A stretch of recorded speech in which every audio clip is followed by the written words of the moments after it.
এসবির সাবেক এডি আইজিপি মাহবুব হোসেনের বিরুদ্ধে গুম হত্যাচেষ্টা ও দুর্নীতির অভিযোগে মানববন্ধন। স্বৈরাচার শেখ হাসিনা সরকারের ঘনিষ্ঠ সহচর পুলিশের স্পেশাল ব্রাঞ্চের সাবেক এডি আইজিপি মাহবুব হোসেনের বিরুদ্ধে ব্যবসায়ী তানভীর আহমেদকে গুম করে হত্যাচেষ্টা ও দুর্নীতির অভিযোগে মানববন্ধন। অপরদিকে শেখ হাসিনার আশীর্বাদে শত শত কোটি টাকা পাচার করার অভিযোগ উঠেছে।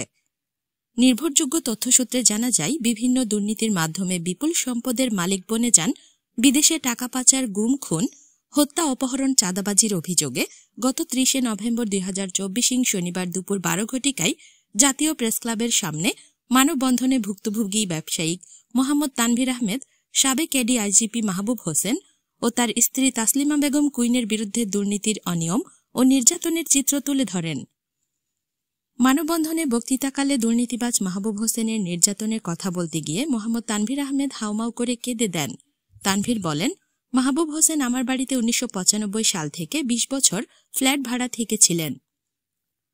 সে এসবির ডিআইজির ক্ষমতা দেখিয়ে ৫ বছর আমার বাসার ভাড়া দেয়নি বলে আমি তাকে বাসা ছেড়ে যেতে বলাই ক্ষিপ্ত হয়ে আমার এবং আমার ফ্যামিলির উপরে অত্যাচার ও অমানবিক নির্যাতন চালিয়ে আসছেন। ভুক্তভোগী আরও বলেন, আমাকে হত্যা করার জন্য গত ৩১ অক্টোবর ২০২৪ আমার পিছনে অস্ত্রসহ সন্ত্রাস বাহিনী লেলিয়ে দিয়েছে। ২০১৫ সালে ১৭ জুনে আনুমানিক রাত ১১ ঘটিকা আমাকে গ্রেফতার করে এসবি অফিসে নিয়ে যায়। গ্রেফতার করার পর থেকে পরের দিন সকাল ৯ ঘটিকা পর্যন্ত এসবি অফিসের তার নিজ কক্ষে আমাকে অমানবিক নির্যাতন করেন। শুধু এখানেই ক্ষান্ত নয়, ১৮ জুন আনুমানিক ভোর ৪ ঘটিকায় আমাকে মাহবুব হোসেন তার দেহরক্ষী রায়হান বাইতুল মোকাররমের ব্যবসায়ী একরাম সহ ৭ জন পুলিশের হাতে দিয়ে বলেন, তানভীরকে ক্রসফায়ার করো। তখন একরাম মাহবুব হোসেনকে বলেন, স্যার, উনি তানভীর আহমেদ আপনার ভাগ্নি জামাইয়ের বড় ভাই, তাকে ক্রসফায়ার দিয়ে মেরে আপনি হজম করতে পারবেন না। একথা শোনার পর মাহবুব আমাকে ক্রসফায়ার থেকে ফিরিয়ে আনেন, ফলে আমি প্রাণে বেঁচে যাই। মাহবুব হোসেন আমার ফ্ল্যাটের নগদ অর্থ ১,৭,০০,০০০ টাকা অন্যায়ভাবে জোরপূর্বক ক্ষমতা বলে অস্ত্রের ভয় দেখিয়ে আত্মসাৎ করেন। বাইতুল মোকাররমে আমার ব্যবসা প্রতিষ্ঠান বন্ধ করে দিয়েছেন। ক্ষুদ্র দোকান নং ২৯ মাদানী আতর ঘর। আমার বিদেশে যাওয়ার ৭টি পাসপোর্ট ও আমেরিকান মাল্টিপল ভিসা প্রতারণার মাধ্যমে লুকিয়ে রেখেছেন। আমাকে গ্রেফতার করে নির্যাতনের নামে তার পায়ের বুট জুতা দিয়ে ইচ্ছা মতন আমাকে মেরেছেন ও লাথি দিয়েছেন। আমাকে রিভলভার দিয়ে মেরে দাঁত ভেঙে দিয়েছেন এবং কারেন্ট শট দিয়ে অসহনীয় নির্যাতন করে অজ্ঞান করেছিলেন। বৈষম্য বিরোধী ছাত্র আন্দোলনের ৫ই আগস্ট ২০২৪ স্বৈরাচার শেখ হাসিনা সরকারের পতনের পর সরকারের একান্ত সহযোগী ও দুর্নীতিবাজ এই অতিরিক্ত আইজিপি দেশ থেকে ব্যর্থ হয়ে বর্তমানে আত্মগোপনে আছেন। সাবেক পুলিশ স্পেশাল ব্রাঞ্চের এসএস পলিটিক্যাল এবং সাবেক অ্যাডিশনাল আইজিপি মাহবুব হোসেনের অপকর্ম ও দুর্নীতির তদন্তপূর্বক আইনানুগ ব্যবস্থা গ্রহণের জন্য অন্তর্বর্তীকালীন সরকারের প্রতি ভুক্তভোগী তানভীর আহমেদ অনুরোধ জানান এবং তিনি সঠিক বিচার পাওয়ার প্রত্যাশা করেন।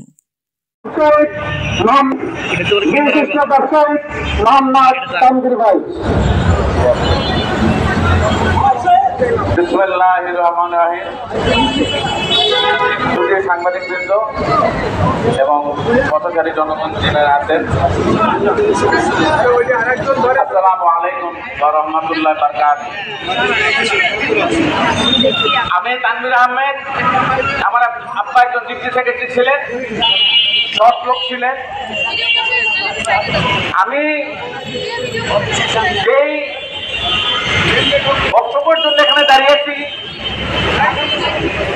দীর্ঘ ১০ বছর আমার উপর যে অত্যাচার, জুলুম চালিয়ে, নির্যাতন চালিয়ে এই সাবেক অ্যাডিশনাল মাহবুব হোসেন, তিনি এসবির, তিনি আমার বাসায় ২০ বছর ভাড়া ছিলেন। ২০ বছর। আমার সে ভালো আপনারা কেউ বলতে পারবেন না, আমার সে ভালো কেউ বলতে পারবেন না তার কীর্তিকলাপ। কারণ উনি আমার বাসায় ২০ বছর ভাড়া ছিল। প্রত্যেকটা রক তার মাথার চুল থেকে নখ পর্যন্ত প্রত্যেকটা জিনিস আমি জানি। আমি ভয় পাই না, কারণ আমার সাথে যে জুলুম করেছেন উনি, আমাকে নিঃস্ব করেছেন, আমাকে পঙ্গু করে দিয়েছেন। আমার ২০১৫ সালে আমাকে এসপি অফিসে আমার অপরাধটা কি শুনে নেন আগে। আমার অপরাধ, ওনাকে আমি বাসার থেকে বের করে দিছি। ওনাকে বলছি যে আপনি বাসা খালি করেন, আপনি ভাড়া দিয়ে আপনি চলে যান। 5 বছর উনি ভাড়া দেন নাই। ওনাকে যখন বলি এইটাই আমার অপরাধ, আর কোনো কিছু না। আমার অপরাধ এটাই, কেন বললাম, কেন গেলাম বললাম আমি তাকে। এইটার রসনালে পড়ি 200 বার এসপি অফিসে আমি গেছি, উনি 100 বার 150 বার আমার বাইতুল মোকাররম 29 নম্বর মাদানিয়াতুর ঘরে উনি আসছেন এটা সেটেল করার জন্য। আমি করি নাই, আপোষ করি নাই। আমি না, থাকতেই হবে আপনাকে। আমাকে 2015 সালে 17 জুন রোজার আগের দিন তারাবির শেষে বাসায় নিয়ে উনি আর উনার জল্লাদ বউ কুইন তসলিমা বেগম কুইন, ওর চোখ খারাপ, আমার থেকে শুনবেন আপনারা, যে নির্যাতন করছে আমার মাল্টিপল ভিসা আমেরিকার 4টা মাল্টিপল ভিসা ভাই, যেটা আমি 13 সালে পাইছি। 18 সাল পর্যন্ত ছিল এটা। উনি 15 সালে এই পাসপোর্ট গুলি এসপির মধ্যে নিয়ে গেছে, নিয়ে গিয়া আমাকে বলছে যে আপনি নিয়ে আসেন। তো আমি প্রথমে নিয়ে গেছি পুরান 3টা, ও 7টা পাসপোর্ট তার কাছে এখনো আছে। বেআইনি ভাবে আমার পাসপোর্ট কিভাবে নেয়, আমার সাথে বাইতুল মোকাররমের লেনদেন, সে টাকা নিচ্ছে বাইতুল মোকাররম থেকে আমার নাম বলে, আমি নিয়ে দিচ্ছি তাকে ইন্টারেস্টে, যে ভাই আপনাকে দিতেই হবে, আপনার খুব বিপদ। আমি দিচ্ছি তাকে জানুয়ারি মাসে 2015 সালে, দেখেন আমি দিছি, আসছে টাকা দেয় না। এখন তো তারা ধরছে আমাকে ধরে আমার সিকিউরিটি মানি ছিল, আমি টাকা দিয়ে দিছি। তারপরও সিকিউরিটি মানি থেকে উনি আমার বিরুদ্ধে মামলা করায়, ওই পার্টিকে দিয়ে টাকা দিয়ে দিছি, আমাকে জেল খাটায়। 32 বার পুলিশ দিয়ে আমাকে হয়রানি করছে ভাই। একবার উনি নিজে থাইকা আমাকে কোর্ট করাইছে, নিজে থাইকা আমাকে উপরে দিয়ে কোর্ট করাইছে। আমি বলছি ভাই আমি টাকা দিয়ে দিচ্ছি, আপনি কেন এরকম করেন? আমাকে জেল খাটাইছে ভাই, আমাকে অন্যায় ভাবে জেল খাটাইছে, আমি এটা বিচার চাই। উনি রাত্রে বেলায় আমাকে ক্রস ফায়ারে দিচ্ছে, ক্রস ফায়ারে। আমি তানবীর, সেকেন্ড লাইফ আজকে আমার আজকে সেকেন্ড লাইফ চলে ভাই।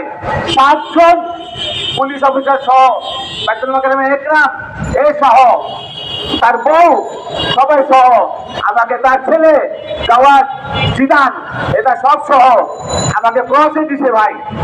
আমাকে হাত ধরে ধরেন, আমি দেখা একটু ধরেন, এটা দেখে ভাই আমাকে এরকম হাত করছে, আমাকে হাত করেন, আমাকে হাত করেন ভাই, ক্রসে দিতে থাকে তাই দেওয়া তার সঙ্গে দিয়া আমার এইখানে দেখে, এইখানে আমার পিছনে সকাল রাত 11টার দিকে ভোর, সকাল 9টা পর্যন্ত আপনি নির্যাতন করছে।